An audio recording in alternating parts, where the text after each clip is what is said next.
Finally Khesari Lal Yadav की film डंस का release date आ चुका है। सब लोग काफी ज्यादा तैयार हैं खेसारी लाल यादव के फैंस इस फिल्म को देखने के लिए, क्योंकि आपको पता है कि जब फिल्म का टीजर आया तो किस प्रकार से काफी सारा खबर बना, लोगों ने बहुत ज्यादा पसंद किया टीजर को। उसके बाद जैसे ही ट्रेलर आया तो लोग जो है काफी ज्यादा थोड़ा निराश हो गए ट्रेलर देख के, क्योंकि जितना उम्मीद था उस प्रकार से ट्रेलर नहीं लगा। लेकिन जैसे रिलीज डेट आया है, पोस्टर रिलीज हो रहे हैं, तो खेसारी लाल यादव के फैंस जो है वो काफी ज्यादा खुश ये सोच करके हैं कि फिल्म की जो स्टोरी है बहुत ही बढ़िया है। साथ में डायरेक्टर प्रोड्यूसर का ये भी कहना है कि आप एक बार जाइए फिल्म को देखिए, उसके बाद फिल्म को जज करना है, पहले जज नहीं करना है, क्योंकि फिल्म की स्टोरी काफी अच्छी बताई जा रही है। और बताया जा रहा है कि पूरे भारत में फिल्म को रिलीज किया जाएगा, सिर्फ यूपी बिहार झारखंड में ही नहीं बल्कि यूपी में भी रिलीज किया जाएगा, गुजरात में भी रिलीज किया जाएगा, बंगाल में रिलीज किया जाएगा, मुंबई में रिलीज किया जाएगा, अदर और सारी जगहों पे फिल्म को रिलीज किया जाएगा। एक भारी बजट की फिल्म है, एक महंगी फिल्म है, जिसमें खेसारी लाल यादव ने काफी ज्यादा मेहनत किया है और एक से बढ़ के एक गाने भी इस फिल्म में है, जो कि डे बाय डे रिलीज किया जाएगा। तो फिल्म की रिलीज डेट जो है 21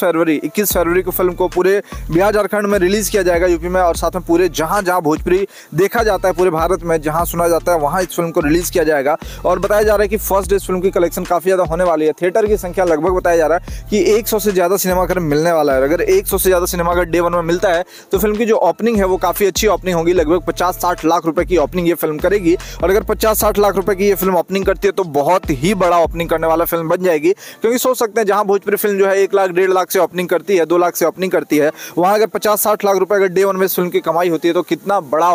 रिकॉर्ड बन जाएगा। वैसे भी फिल्म रिलीज नहीं हुआ है, जब रिलीज होगा फिल्म तभी पता चलेगा कि आखिरकार रिकॉर्ड बनेगा कि नहीं बनेगा। लेकिन अभी बताया जा रहा है कि 100 से ज्यादा सिनेमाघर इस फिल्म को मिलने वाला है, और 100 से ज्यादा सिनेमाघर अगर मिलता है तो भोजपुरी इंडस्ट्री में सबसे बड़ा रिकॉर्ड खेसारी लाल यादव के नाम बन जाएगा। फिल्म में सबसे ज्यादा कमाई करने का रिकॉर्ड जो है खेसारी लाल यादव बना देंगे, क्योंकि काफी समय से भोजपुरी फिल्म जो है कमाई नहीं कर रही है, थिएटर में फिल्म नहीं चल रही है। लेकिन अगर डंस फिल्म जो है वो थिएटर में रिलीज होती है, यानी थिएटर में जब रिलीज होगी और अगर उतना सिनेमाघर मिलता है, 100 से ज्यादा सिनेमाघर मिलता है, तो अभी जो लॉकडाउन के बाद जो फिल्म की कमाई कम हो रही थी वो बदल जाएगा और एक नया इतिहास खेसारी लाल यादव रचेंगे। और डंस के बाद बहुत सारी फिल्में जो है लगातार थिएटर में रिलीज की जाएगी और अच्छा अर्निंग करते हुए आपको नजर आएगी। तो चलिए आज बस इतना ही, फिर मिलते हैं दूसरे को लेकर के।